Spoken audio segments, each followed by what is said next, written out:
Bon, je vais faire un peu la genèse pour que vous compreniez mieux. C'est bon. Ok. J'ai déménagé il n'y a pas longtemps à Béago. C'est bon, vous entendez? À Béago, je vais parler un peu fort. Et bon, quand j'ai pris la maison, j'ai consacré la maison à... Il y a un marabout qui est venu consacrer la maison en fait. Voilà, lui c'était mon père spirituel. Il est venu, il a fait couler du sang, tout ça là. Et le mois qui a suivi, j'ai vendu ma voiture. Mais j'avais foi en lui au fait. Parce que il faisait, lui quand il dit quelque chose là, tu as monté, tu as descendu, ça arrive. Mais ça arrive, j'avais constaté que ça arrive quand lorsque j'ai pris un peu en fait. Malgré que je crois ce marabout, mais quand j'ai pris là, ça arrive. Parce qu'il m'a déjà dit. Eh Seigneur. Donc j'ai vendu ma voiture, ça allait de mal en pire même. Après, je n'arrivais même plus à payer le loyer. Je devais même jusqu'à 2 mois, 3 mois de loyer. Et je l'ai appelé, je lui ai dit, ah, c'est comment? Il dit, non, ça va aller. Et puis bon, les temps, vers la fin de l'année, là, on va aller au Burkina, t'inquiète pas. Il te dit que ça va aller, tu vas sourire.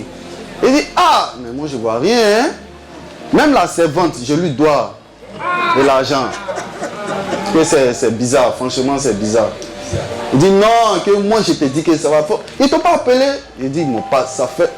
Ils m'ont pas appelé. Il faut venir même, tu vas voir. Pas appelé le père. Voilà, ils m'ont pas appelé. Et quelques temps après, Dieu faisant, il y a ma femme qui est tombée malade. Mais j'avais rencontré mon frère, mon grand frère, que Dieu ne m'a pas donné, Georges. Elle s'est rencontrée à la Riviera. À la Riviera 2. Il dit, toi là, tu n'as pas dit que tu es têtu. Il ne connaissait pas mes problèmes. Hein. Que je t'ai dit, il faut venir chez Dieu. Et puis tu as laissé passer Daga. Il dit, il faut le laisser, après il vient venir. Laisse ça d'abord, il cherche l'argent, pardon. Il dit, mais tu es têtu, mais viens. Il dit, j'ai compris, hein? Après on voit ça. Et mes activités, mais il a vu que mes activités avaient ralenti. Parce qu'on travaillait ensemble. Ça faisait 1 an comme ça, qu'il ne me voit pas même. Et ma femme est tombée malade. Ça veut dire, tellement j'étais têtu, ma femme est tombée malade. Je l'ai envoyée en clinique. J'avais eu une entrée même, puis je l'ai envoyée en clinique. En clinique, elle a mangé le matin, elle est sortie voir sa camarade. Et le soir, j'étais à Gonzague, elle m'a dit, ah bébé, ça va pas, tout ça, j'ai fait la diarrhée. Elle dit, mais attends, tu as mangé quoi?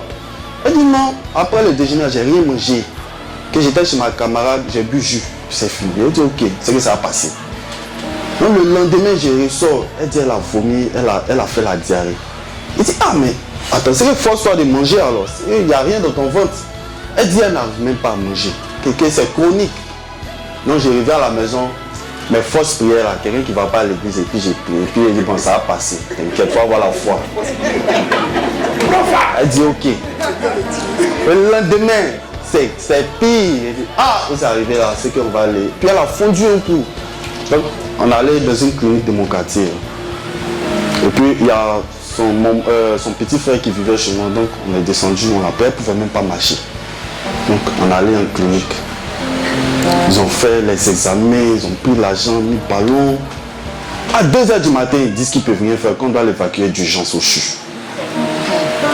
Ils disent, ah, vous ne pouvez rien faire. Ils disent, non, on ne peut rien faire. Donc ils m'ont donné un truc là pour qu'on l'accueille au CHU. Ils disent, ok, on a pris un taxi.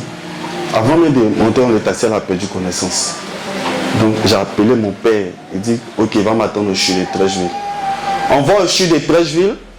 On me dit qu'il n'y a pas de place. Elle n'arrive même pas à tenir debout. Elle était carrément couchée. On me dit qu'il n'y a pas de place. Que d'aller à l'hôpital général de Trècheville. On va à l'hôpital général. On me dit qu'il n'y a pas de place. Que d'aller à l'hôpital général de Port-Boué. Donc je suis parti à l'hôpital. Dieu merci, on nous a accueillis là-bas.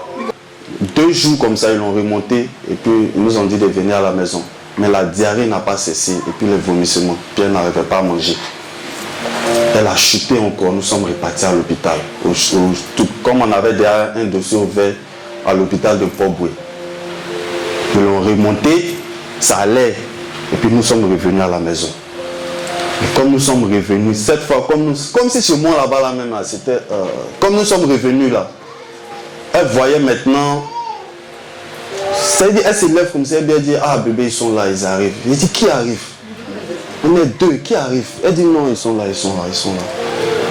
Ça, j'ai vu que vraiment, c'était un esprit de mort même. Là, il fallait faire. Et puis, elle a rechuté carrément. Quand on l'évacuait, cette fois-là même, elle n'arrivait même plus à tenir. Et puis, elle souffrait d'ici et là. Elle dit, la douleur sort. Donc, on est parti à l'hôpital. Ils ont fait un traitement. Parce qu'on m'avait dit de passer des examens. Ça a révélé l'insuffisance rénale. Alors, j'ai quel argent pour traiter ça? Et puis, comment on appelle ça? L'UC aggravé. Donc, quand on est parti, ils ont mis sous traitement de comment on appelle, insuffisance rénale. Elle a fait une convulsion. Donc, elle n'ouvrait plus les yeux, elle bavait, elle ne parlait plus, elle a serré les dents. Regarde-moi, regarde-moi. Ça va passer, ça va passer.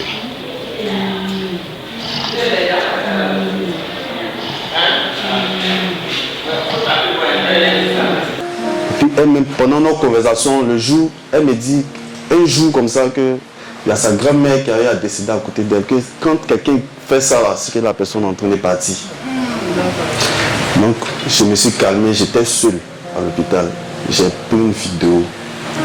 Et je me suis rappelé les paroles de mon grand frère.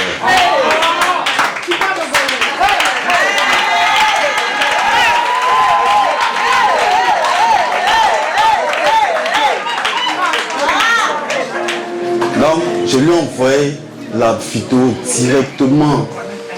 Je lui ai dit, je n'ai pas appelé parents ni rien. Je lui ai dit actuellement, je suis là. Que c'est vraiment, je serais gâté sur moi. Je m'en vais faire des examens, mais que ça ne va pas. Elle n'a aucun traitement qui lui passe maintenant. Quand on partait, j'étais à son 24e ballon. Elle dit comment j'ai dépensé par jour.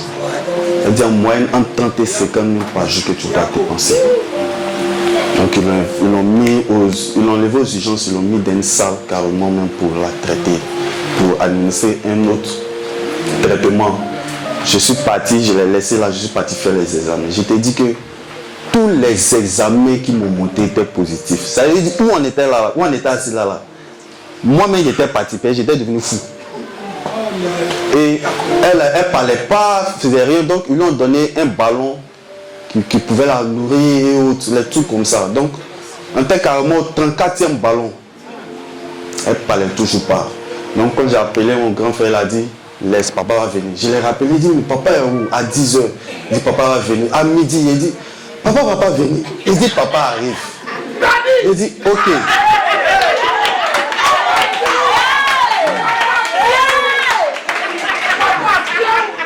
Lui-même, ce que je lui avais pas dit, c'est que quand il venait, quand il arrivait à l'hôpital, il y a les tests qu'on fait sur les hommes, les femmes surtout, pour voir si elles respirent ou bien vivent, pour voir, elle a toujours les yeux fermés, puis elle a du mal à respirer. Elle luttait toujours pour la respiration. Ils ont pris ses seins, le bout, et puis ils ont tourné. Mon père était à côté de moi. Elle n'a pas réagi. Il m'a tiré. Mais moi, je ne comprenais pas tout ça là. Moi, pour moi, elle va se lever. Il a dit, sois fort, mais ça va aller, hein, t'inquiète, sois fort. Mais j'ai te dit que le signe, en médecine, quand on fait ça, c'est qu'il n'y a pas d'espoir. Il dit, ah. Et ils m'ont envoyé les derniers tests, on m'envoie, même le VIH, elle est positif. Ils m'ont fait moi-même mon test 3 fois, je suis négatif. J'ai dit, mais c'est moi-même qui dois la posséder. Parce qu'elle avait mon début, et puis on a fait son test dernièrement. VIH, ça c'est où? Tous les tests étaient, même là, c'est là tout là. Le dernier test que je n'ai pas fait là, j'ai dit non, ça suffit maintenant. Et ça, c'est qu'il est parti, ils vont me dire non, ça suffit. Donc papa est venu, quand papa venait là, ce qu'il ne savait pas, c'est qu'elle était partie. On avait perdu espoir et puis on était assis. Donc papa est venu, il a regardé. Et puis il allait pisser. Donc il a approché papa Zagré, il dit, ah, c'est gâté ou bien? Papa est venu, il n'a même pas fait quelque chose. Il dit non, aujourd'hui là, quelque chose va se passer.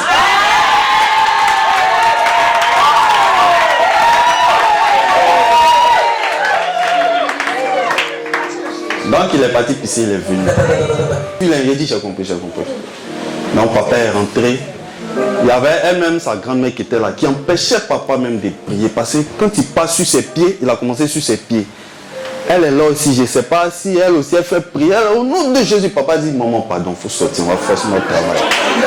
Et depuis que tu étais là, tu n'as pas parlé. C'est pas maintenant là. Et, maman, pardon, il faut te mettre de côté. Il a prié jusqu'à... Ah! Il a prié. Maman, j'ai su qu'il a prié. Et puis il m'a prié. Quand il a fini, il dit, ah mon fils, moi-même je gênais, mais j'ai coupé. Je ne sais pas pourquoi, mais je sais qu'il y avait un cas. Mais j'ai semé quelque chose. Je m'en vais. Et, ah papa, tu t'en vas? Et d'accord, allons, je vais t'accompagner. Donc papa Zague me disait maintenant ça va aller, tout ça là. Donc, papa était concentré, genre, il sait ce qu'il a fait. Moi aussi, je ne sais pas. Donc il l'a accompagné. Donc j'ai appelé mon grand-père pour dire, papa est quitté, il dit ça va aller, ça va aller. Donc je tournais, j'avais peur même d'aller regarder encore son truc, parce que c'est la dernière cartouche qu'il venait de tirer. Donc je tournais, et puis on m'appelle, on dit, elle a baillé. C'est toi le spécialiste des cas impossibles, Jésus. Tu es le spécialiste des cas impossibles, papa. C'est toi le spécialiste des cas impossibles, Jésus. Tu es le spécialiste des cas impossibles. Ah, est-ce que c'est pas toi qui as appelé Bartimée? Est-ce que c'est pas toi qui as marché sur les eaux? Est-ce que c'est pas toi qui es sorti du corps? Ah,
des choses ordinaires. Amen.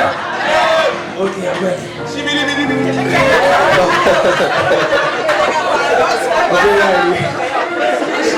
Donc quand ils m'ont dit ça, je suis retourné à son chevet.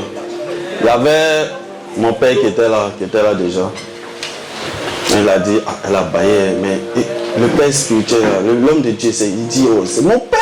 Il est dangereux, hein? Les chiens de père spirituel. Hein?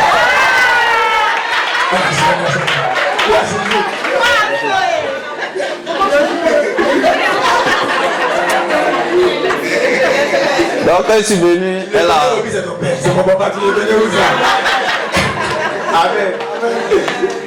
elle a bougé les pieds.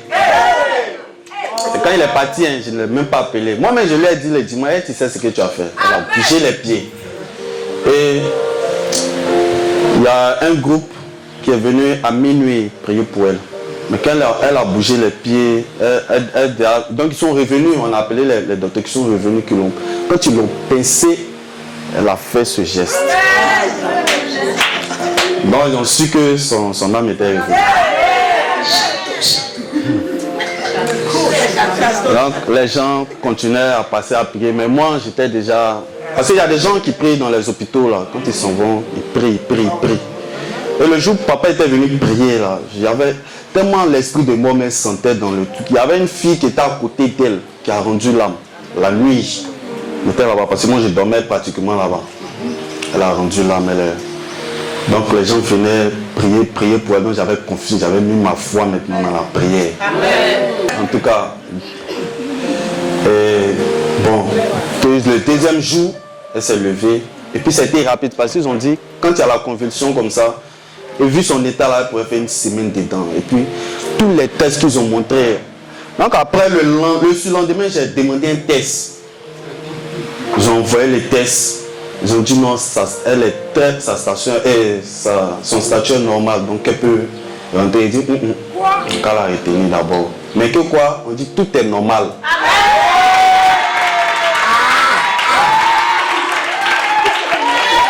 Où est ce gars? Où est ce gars? Où est ce gars? Ils savent tout ça là. Ils disent non, c'est normal, qu'il n'y a rien. Que normalement, ils ne doivent pas la retenir. Non, on nous chassait même. Et mais moi, ça m'arrange. Là, je ne vais pas payer encore la chambre. Donc j'ai appelé papa en même temps. Je me suis souvenu qu'il avait envoyé un gars sur le sang à la maison là-bas. Il a dit, papa, est-ce que depuis que je suis venu, je l'ai caché ça. Je n'ai pas encore consacré à quelqu'un. Pardon, il faut venir, tu as consacré. Il dit, non, paye l'huile seulement. Il dit, ok, papa. Et il a pris, il ne faut pas agréer, ils sont partis rapidement. Consacrer la maison carrément. Puis nous sommes venus maintenant. Ils nous ont libérés, nous sommes venus. Depuis ce temps-là, lui-même lui a dit, ma fille, ça va aller un peu.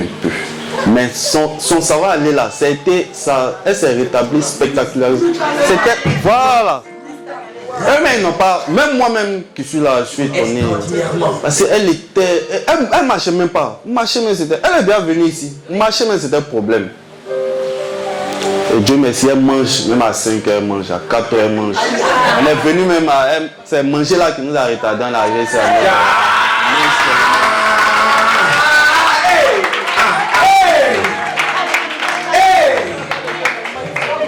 Vraiment, je dis merci à papa. Vraiment, ma gratitude là, c'est pas, ça sera en aparté. Lui, moi, mon grand frère, j'ai trouvé une occasion de lui présenter ma gratitude. Mais papa, c'est ce qui s'est passé derrière toi, Kéra. Beaucoup de choses. Elle a marché, elle s'est levée. Quand elle s'est levée, elle nous a fatigués, mais passé la nuit. On arrivait, elle s'est levée, mais elle ne reconnaissait pas les visages. Je lui ai dit, il dit, tu veux qu'elle reconnaisse ton visage. Et puis c'est moi-même à elle fui. Moi qui ai dormi avec elle, c'est mon visage, elle ne veut pas. Elle dit, on lui parle, elle regarde les gens. Mais quand elle me voit, je suis obligé de sortir de la salle pour qu'elle reste tranquille. Il a dit, elle va te reconnaître. Le soir, elle a dit, je vais pisser, elle a parlé. À force de serrer ses dents là, elle a coupé ses lèvres là, dedans et puis... Et après encore, elle a plus du monde. Elle m'a attrapé, elle dit de rester. Ma main là, elle a demandé ma main. Elle m'a attrapé. Donc j'ai vu qu'elle m'a reconnu. Mais elle ne parlait pas. C'était difficile. Vraiment, si vous voulez vous attacher à Dieu. Après les marabouts là, franchement, il n'y a pas de carrière dedans. Ils ne peuvent pas tout faire. Ils ne peuvent pas. Mais il m'a parlé, franchement, il m'a fatigué. Le jour où il venait, mais je lui devais de l'argent. On s'est vu, il dit, il faut le laisser. Je l'ai pas dit, je sais que tu as des problèmes. Mais pourquoi tu ne viens pas à l'église? Il dit, il faut le laisser. L'église va faire quoi de mon problème à l'heure là? Mais ça a été carrément le contraire. Parce que là, ma femme partait et puis, elle voyait des esprits de mort. Dieu merci, elle s'est baptisée même. Elle prie beaucoup. Hier, là, elle a prié à 4h, 3h. Elle dit, laisse-moi dormir.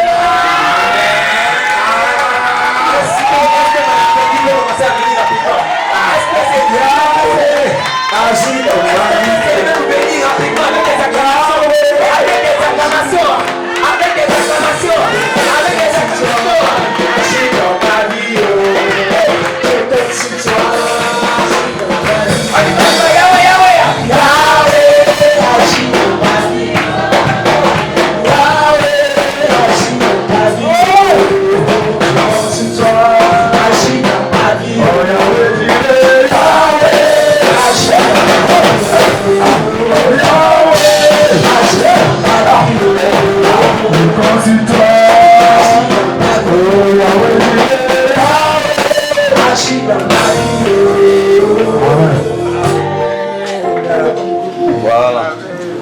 Pour son baptême, même elle a exigé que papa la baptise. Oui, parce qu'elle avait ses soeurs, elle partait d'une église. Mais elle a exigé que papa, je ne sais pas si elle sait que c'est lui qui lui a imposé la main, mais c'est ce qu'elle avait exigé. Donc on avait appelé papa, j'avais appelé mon grand frère, et bon, elle s'est baptisée. Voici la malade. Elle est guérie au nom de Jésus. Au nom de Jésus, amen. Directement avec Anthony. Ils sont à la chaîne rapidement. Il dit, elle a demandé ma main. Ils avaient fait mariage auparavant. C'est un remariage. Les choses qui sont pissées à l'église, c'est bizarre. C'est l'homme qui demande la main, c'est elle qui a demandé sa main. Les choses qui sont pissées qui se passent ici, amen. Oh, lâchez-moi, madame Anthony.